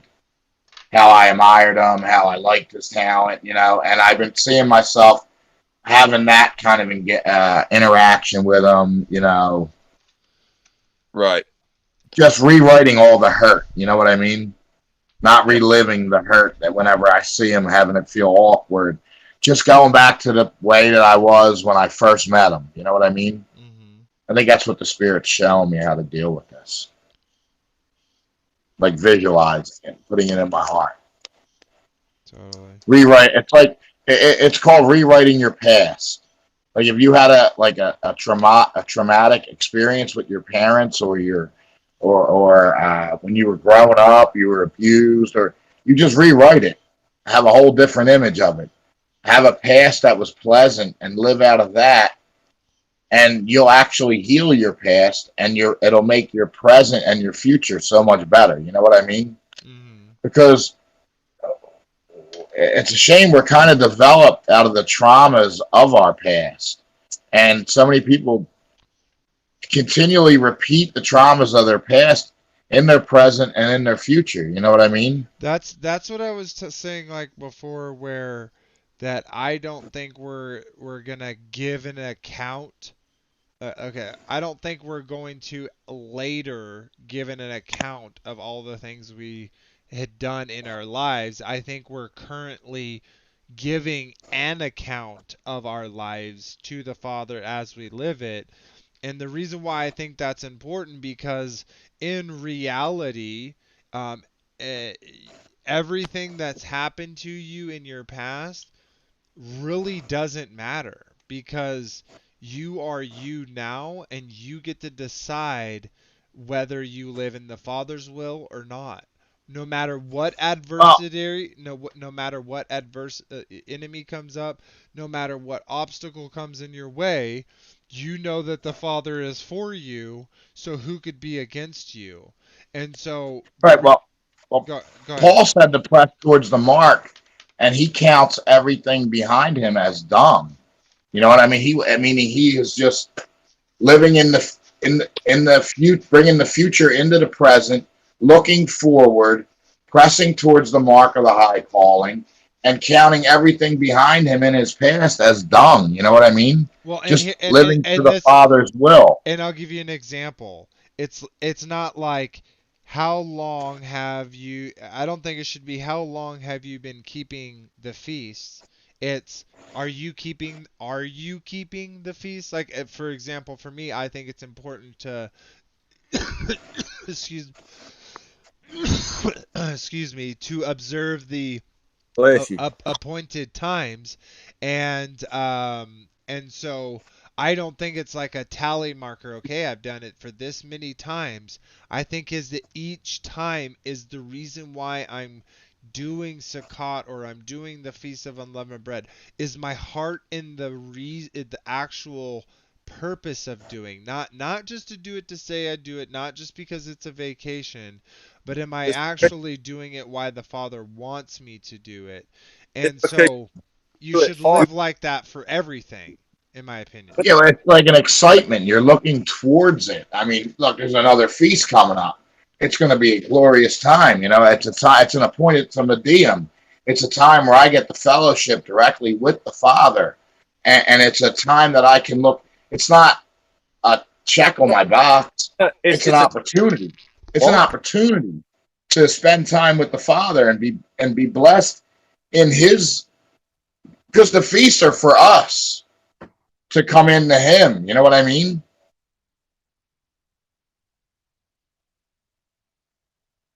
That make any sense, Vader? I lose you? Yeah, no, absolutely. You all right, buddy? Yeah, I just need a drink. Give me a second. Little reflux.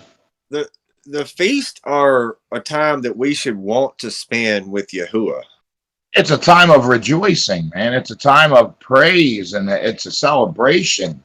It's something, and it's a time we can all do it together, and know that your brothers all over this realm, they're all doing it together, and we're all rejoicing together in the Father's love. It's literally a coming together of the body and celebrating that feast. You know what I mean? Even if we're not doing it right, like most of us we're not, but it's the intent of celebrating and having that appointed time and knowing that Anthony's doing it, knowing that Vader's doing it, that we're all doing it together in different places, and then we can meet up on the appointed Shabbats and the Sabbath. You know what I mean? And talk about it and share our experiences. Absolutely. Yeah. You all right, brother? Talking about doing something along those lines too, but he doesn't have the time to basically set up a meetup sort of thing or a conference or whatever. But I'd love to set up some sort of a conference to where we can all come together for at least one of the days per year. Yeah, that'd be awesome. Maybe we could do one, and then they take on the world. They do theirs. You know, that's like a feast. You know, we could have different groups kind of set up to where we could all work on a gathering for the feast every year, and each person pick out one feast and then work on that particular one for a conference or a gathering or something. Yeah, even if we can't all get together in body, we have Discord and we get together on this platform, which is such a blessing, you know? Oh, such a blessing. Oh my gosh. Yeah. Absolutely. Oh yeah. And I just hearing your experience of Sukkot, and I was I was doing my Sukkot, Anthony was doing his. Just knowing that we were all doing it together, we were all excited. And the weeks coming up to it, Vader, you were like, yeah, we're going away. It's going to be a great camping trip. The kids are going to love it. It's going to be great family time. We're taking the camera. You got the camera. You did your Mm-hmm. flat Earth experiment, and then afterwards we had Witsit on, and we were talking about it. Then I was just I like the coming up to it because we have so much excitement. You know what I mean? Totally. Because we just love the Father's ways and love being in His presence. It's something that He made for us to celebrate. That's Yeah. the way I look at it. Oh yeah, absolutely. And That's the way I look too. I That's can't wait to do it in the kingdom with them. Like imagine like at least how I imagine it being out there and being a free priest and helping people, and teaching them, and then literally getting to come back home for the feasts. You know what I mean? And having these just oh dude, I just it's literally beyond my imagining of how awesome heaven is, and I know it's even better than that, because I'm not going to be able to conceive it. But what I used to think is dwarfed in comparison to how I view Scripture as I'm growing and learning. So yeah, absolutely. well. See, that's Yeah, that's it's an exciting walk we're on. It's an exciting time, man. And I'm learning just learning so much in the scriptures and learning how our heart and our mind are connected and where the secret place is going within, and just imagining how you want, like, true prayer is going into the secret place and using your imagination and focusing and seeing that become reality, in your mind, and then it becomes reality. You know what I mean? Yeah, yeah, dude, I know exactly what you're saying. It's All right. exciting, man. Uh, It's really exciting walk. yeah, no, totally, What totally. time are we wrapping this up? It's almost 11 o'clock. Yeah, so we're having some. So I want to show Get something real quick some comments from on. the last one. Yeah, so this is actually the comments from the stream with Austin. Guys, we got 671 views. First and foremost, thank you, Austin, for even coming on and giving us such a great show. Your Oh, that's testimony awesome. was your testimony was obvious, was awesome. Your time with us and the questions and the back and forth was awesome, and then the time you spent with us Really was. after was awesome. I'm super excited to meet you in person tomorrow, and that will be super fun, and spend the day with you and your activism. Super excited to meet Chris as well. But Are yeah, you going to get on camera with him? yeah. Well, I'll probably get it maybe into a stream, just say hello to everyone. But Yeah, uh, you should wear your Vader mask. I'm just kidding. I'm just kidding. Just wanted to read out a couple comments from that stream. We got 24 is awesome. It helped a lot more people watch the videos, and um, so we're really thankful for that. Anonymous Cosmonaut said wanted to listen to that. I can appreciate Wissit's testimony there. But most of the other voices, yeah, we are having some audible issues that lends right over to shout out to Tommy that flat fellow for boosting our server in Discord, which basically gave us better like twice as good audio quality. So How shout did out he do to that? oh, and Tommy. for anybody that's not subscribed to Tommy, y'all check his activism out because if you're wondering how to approach people, he does it excellently.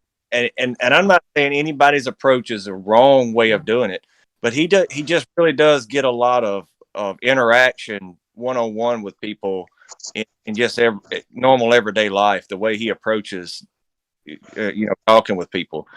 Uh, I think Yeah. he just very excellent job. He doesn't like try to force it on somebody. Mhm. He gives them the rope.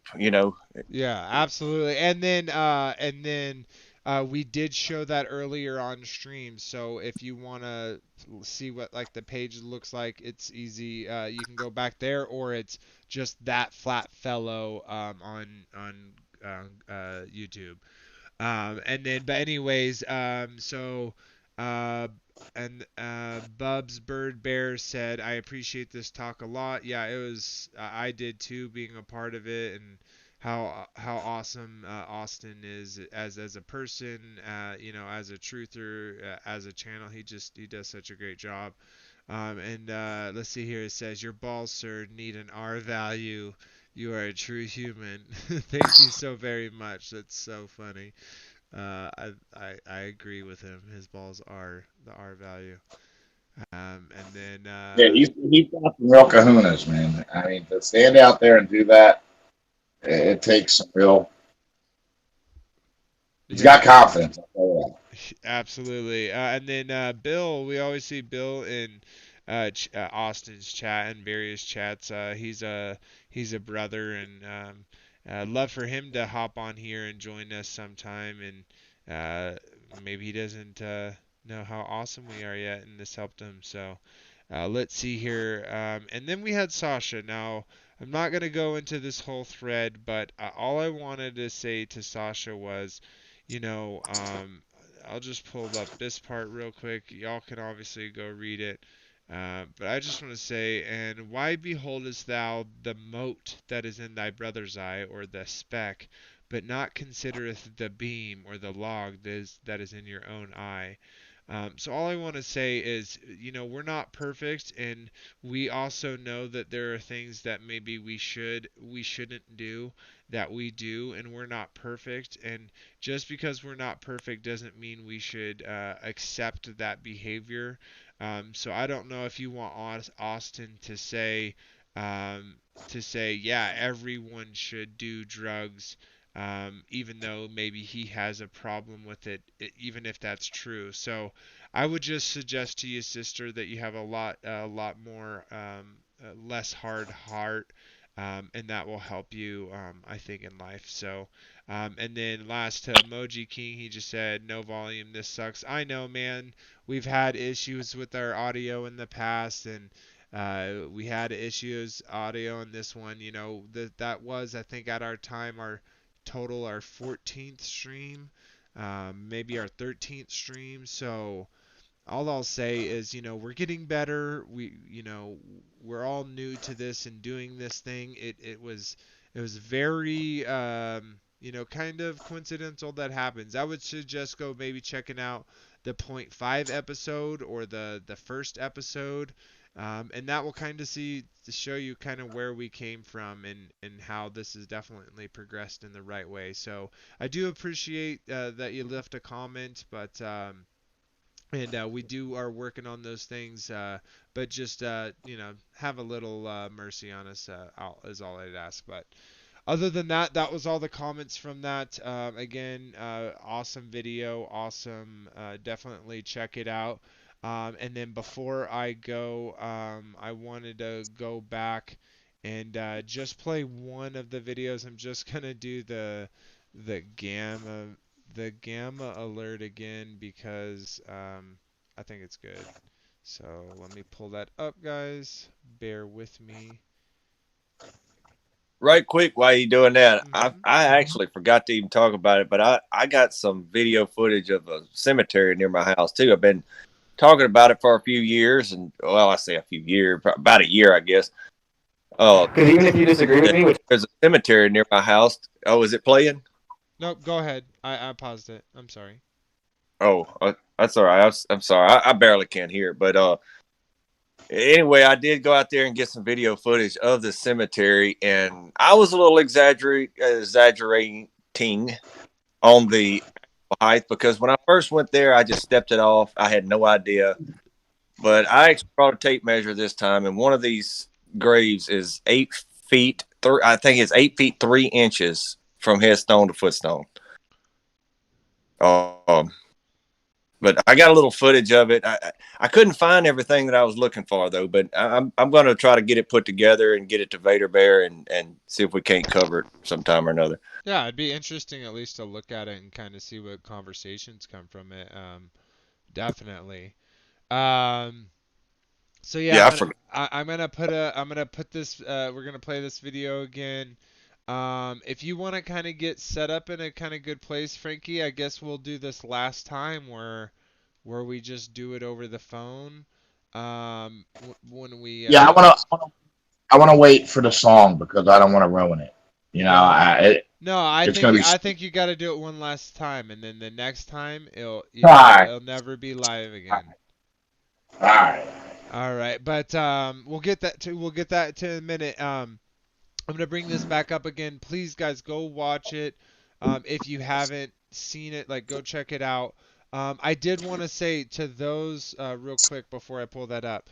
To those in chat, if y'all want to go watch it with me real quick, I'll share my screen so that you can watch it, and then you can just come back after. You should be able to hear it and watch it with the stream, as opposed to just waiting for me um, to start talking again. So I have it streaming if you want to go watch it. If not, you don't have to. But I'm going to pull it up for the stream as well now, so bear with me. All right. And what I was saying is, please go watch it. Please leave a comment on it so we can get some more views. And I want to make some of these. So if you need an idea for a comment, tell me what other, like, just if you can specifically have one in your head of a stream that Austin did and interactions that he did that you want me to make like a clip video out of. Please leave that as comment, or just something what you thought funny or awesome about the clip was. But other than that, yeah, we'll play it and then we'll say our goodbyes, and then we'll have the last live outro song of this, and then yeah, next week we'll have the live one, the studio one. So anyways, here we go. Here's Austin. This is Wits It Gets It Clips, St. Louis Gamma Alert. Just means you don't know anything about it and you haven't researched it, but you should agree with my right to say it, right? Well, the government doesn't agree. I guess the First Amendment has a stipulation that says no flat earth.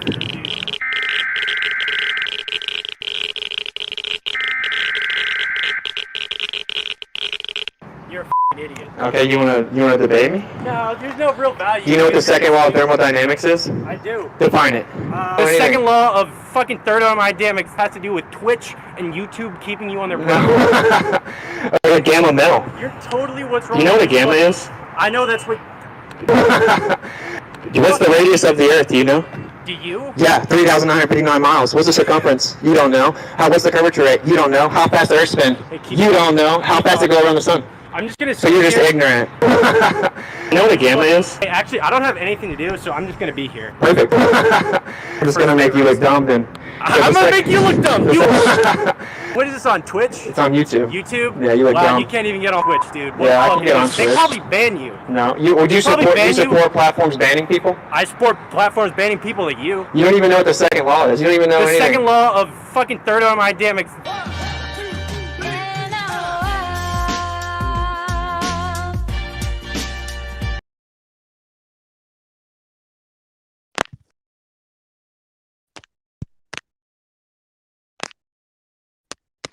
I literally think that thing is so funny. So hopefully I'm not just making myself laugh with these things, because I think they're funny. And I have a good idea. The next one I'm gonna do, it'll probably come out tomorrow, will be about the cops. So depends on Austin. It may come out tomorrow or Monday. So it's gonna be about his interactions with the cops. So we'll have fun with that one. But anyways, all right. Well, I'll throw it off to you, Anthony. Say your goodnights, and we'll go on from there. Yeah, again, Shabbat Shalom, everyone, and hope everybody has a very blessed evening. Thank y'all all for coming out tonight and hanging out with us, and we'll see y'all next stream, hopefully, and we'll have a little more a directed topic on the next stream too. So much love to everybody. Shabbat Shalom. Alrighty, it looks like he dropped out for a second, but Daryl's back. You want to go ahead and say your goodbyes, Daryl? Yeah, I just want to say Shabbat Shalom and thanks. Y'all did good tonight. I know I didn't say much, but Hey, that was cool. Y'all covered some good stuff, man. Appreciate So, it. and I wanted to say too, on forgiving others, we talked a lot about that. I know I myself have a lot of times a problem forgiving myself and counting it dung and moving on. It sneaks up on me. So, got to work on that one. Anyhow, Shabbat Yeah, Shalom, y'all. that's a big issue we didn't talk about either, holding yourself in judgment. Because Absolutely. as soon as you confess your sin, Yah forgives you. He puts it behind him. And we retain our sin, and it keeps us in our flesh. You know what I mean? And it stops us from walking in the spirit. Yep, and So that's the why I quicker we say the can forgive past. ourselves. Yeah, that's why I say the past doesn't exist. Like, we can only live in the now and choose to not sin The now. I am, yeah. Yeah. Exactly. Live in the I am. Absolutely. Yeah, that's a good point. Yeah. Well, thanks for being here as always, Daryl. Even if you're here, as a brother, adding, you do add when you see fit, and we appreciate that. Just being here means a lot to us as well. So, other than that, I'll go ahead and sign us the rest of the way off before I throw it to Frankie to say his goodbyes and sing us out for the last time for Love is Your Witness. And I'll just say, again, thank you all for being here. Those that are in the chat, as always, those that watch the video later for, doing whatever it is you're doing, we appreciate that. Please like and comment and subscribe these videos and our other videos because it helps reach other people, brings other, puzzle pieces. And it's going to be awesome as this community grows and grows. It's growing by leaps and bounds. It's so awesome. We're almost at 250. It's like we're almost there. And then, the next and then next and then, eventually we'll be able to do awesome things, with the community as it gets bigger and bigger. So anyways, our next topic is going to be right after the flood. We get off the ship, what's next, and kind of going down that path leading up to the culmination of that era being the Tower of Babel. So super excited about this new segment coming up and what we discover and talk about. It's definitely going to be fun. So please join us for the ride. So other than that, I love you, brothers and sisters. I hope y'all have a wonderful rest of y'all's week coming up. And until next time, remember that it's the Father that loved you first. But I'll throw it off to Frankie and go ahead, brother, and sign us off and let's hear it. All right, this song's called Love is Your Witness. Shabbat Shalom, everyone. I can't wait for you guys to hear the recorded version. It sounds so much better than this, but live is always good also. So here we go. Love is your witness. Love is your witness. Love is your witness. Let it shine out. Let it shine out. Better to give that's the way. It's how you live and what you say. All the beat and right around. Overcome evil with the song. Love is your witness. Love is your witness. Love is your witness. Let it shine out. Let it shine out. Love is forgiveness. Love is kind. Love is patient. All the time. Love is your witness. Love is your witness. Love is your witness. Let it shine out. Let it shine out. Have a good night, everyone. Love is your witness. Remember that. Shabbat Shalom. Shabbat Shalom. Shabbat Shalom. Much love, everyone.